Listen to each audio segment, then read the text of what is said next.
Welcome, everybody, to Sports Wars Super Bowl Super Preview, sponsored by sportspicks.locals.com, where you can get a bunch of free Super Bowl picks, including on the game, on the total, on the side, and on a whole bunch of prop bets, the proposition bets for individual players and things to happen in the game. Indeed, I think there's over 50 of them currently being offered at sportspicks.locals.com. Now, to the game. First, we have the media narrative. The media narrative is you have the young upstart Cincinnati Bengals with their young upstart quarterback, Joe Burrow, against the longtime veteran Matt Stafford, teamed up with the L.A. Rams and the super team that brought in Beckham and Von Miller in the middle of the season, with Sean McVay's chance to get redemption for his Super Bowl debacle against Bill Belichick's New England Patriots a few years ago. The game is in L.A. The Rams are favored by anywhere between 3.5 and 4.5 points, depending on where and when you bet. The total is sitting at 48.5, expected to go up to 49 on the Super Bowl Sunday itself. The betting public leans towards the Cincinnati Bengals, though it depends on which sports book you're at and which part of the country you're in, both for the money line and for the spread. The betting public leans towards the over. What's unique in the Super Bowl is that Wales' vote has a disproportionate influence. Big money bets by not necessarily smart money. People putting in $1 million, $2 million, $5 million, $10 million on a single bet in the Super Bowl that is likely to have more than $1 billion bet on it across the globe. That whale influence tends to shape the way the bookies respond because they often need to balance out some of their risk for these huge amounts of money. The whales are betting on the Rams, and the whales are betting on the Bengals money line, and then the whales are betting on the under, and that has had some influence on the total. The media narrative is that the LA Rams have a much better defense, that the LA Rams have a much better running game, that the LA Rams have the veterans, that the LA Rams have home field advantage, and that the LA Rams, the biggest mismatch of the game is between the Rams defensive line, which they consider the best in football, against the Bengals offensive line, which they consider one of the worst in football. And that based on that, you have most of the media and most of the public money in terms of public discussion of media predictions leaning toward the Rams. Now, the question is, how accurate are some of those assumptions? Well, first of all, which defense was better at creating pressure on the quarterback, the Bengals or the Rams? According to the media narrative, it's overwhelmingly been the Rams. According to the stats, it's the Cincinnati Bengals.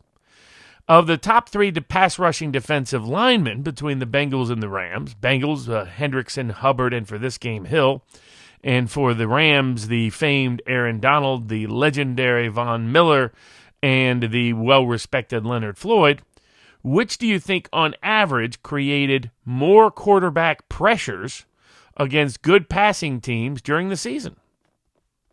The three defensive linemen for the Cincinnati Bengals. Indeed, one fact that has been under-examined in this entire narrative buildup is whether or not the Rams' defensive line is past its prime. Now, that doesn't mean they can't show up for an exceptional game with legends like Aaron Donald and Von Miller on that defensive front. They've done it in the past. But the question is how likely they are to do it, despite the weakness of the Cincinnati right side of their line, especially their right guard, who managed to score close to a 0 in the AFC Championship game, one that the Bengals won, however. And that even Chris Jones struggled to ultimately get Joe Burrow in his grasp, with Burrow famously escaping several times when it looked like he had no chance, a factor that people probably should pay a little more heed to in examining this game.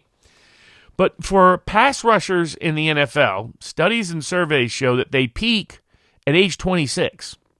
They take so many hits you're talking about close to 1,000 hits and contact every season, and probably 50 or more at their knees, that by the time they hit 26 or so, that's when they're really at their top game, for about 4 years in. start to decline, and then they really start to decline at 29 and 30. Well, guess how old Aaron Donald is? 30 years old. How old is Von Miller? 32 years old. How old is Leonard Floyd? 29 years old. Indeed, if you go back to middle of last season, Aaron Donald, on average, only gets about 2 pressures a game against good quarterbacks. The years of 4 and 5 and 6 pressures in a game have become increasingly rare and vanishing.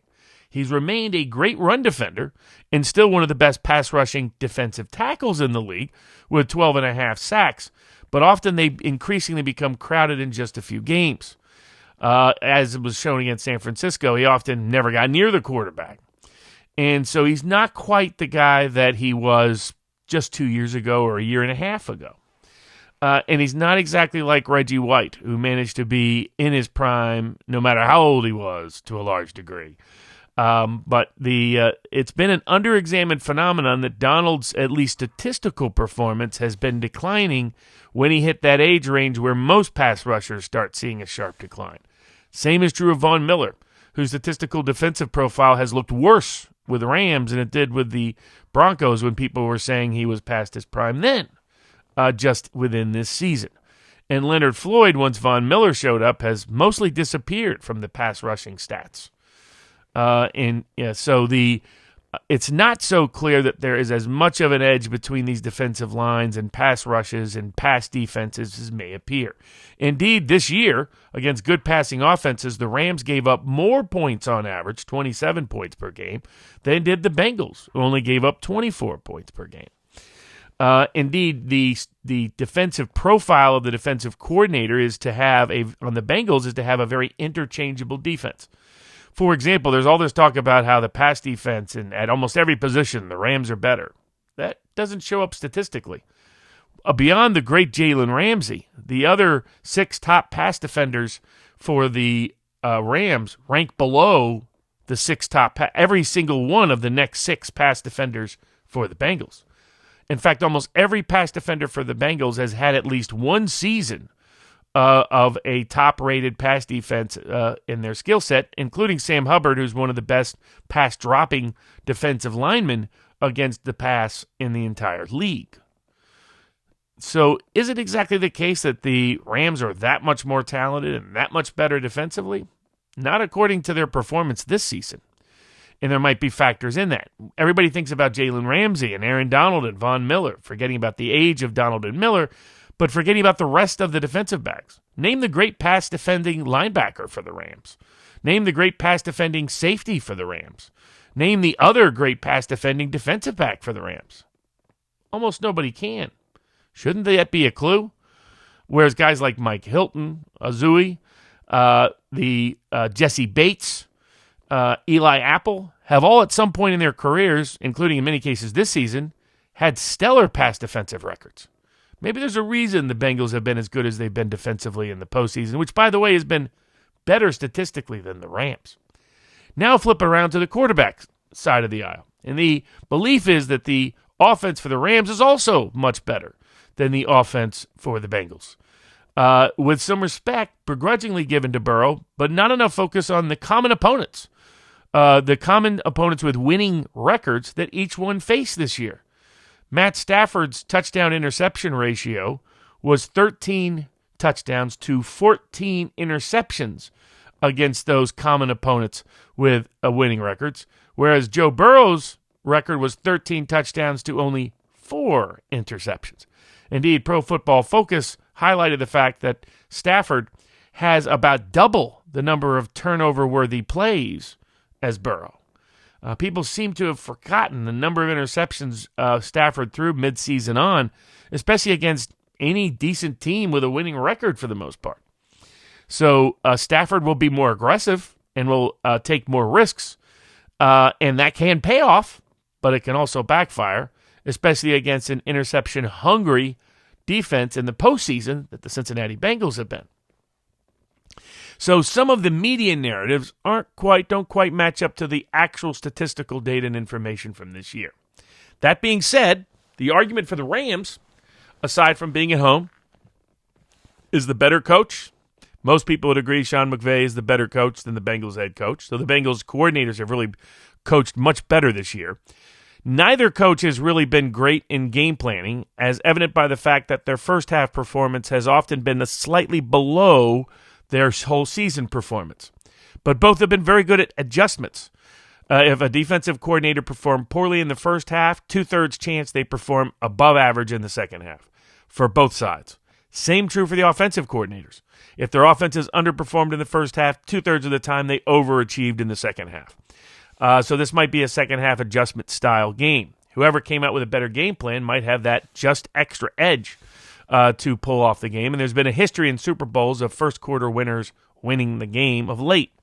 And whoever scores first winning the game, and in fact whoever scores last usually winning the game, because these games have not exactly been the kind of blowouts typically. There have been a few mixed in over the past 15 years or so, but commonly they are more often more likely to be close competitive games. And there too is something of interest. The conventional wisdom, including from places like Football Outsiders, is that that it's more likely if the Rams win, it'll be a blowout. If the Bengals win, it'll be a close game. Point in fact, losses this year for both teams during the season suggest the opposite.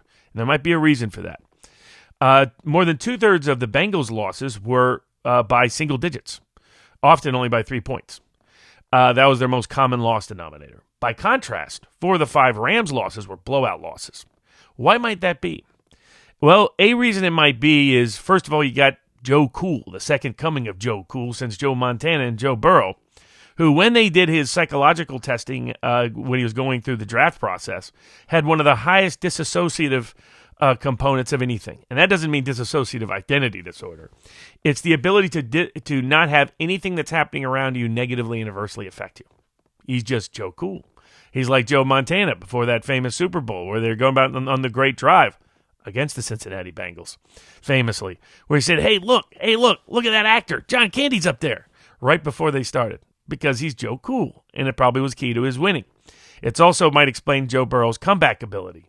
And the fact that he is so unaffected by pressure and blitzes, as is Matt Stafford, by the way, who was able to use his veteran experience to be one of the best against the blitz and pressure in the history of the NFL. But by the way, the Bengals don't pressure much in terms of blitz pressure.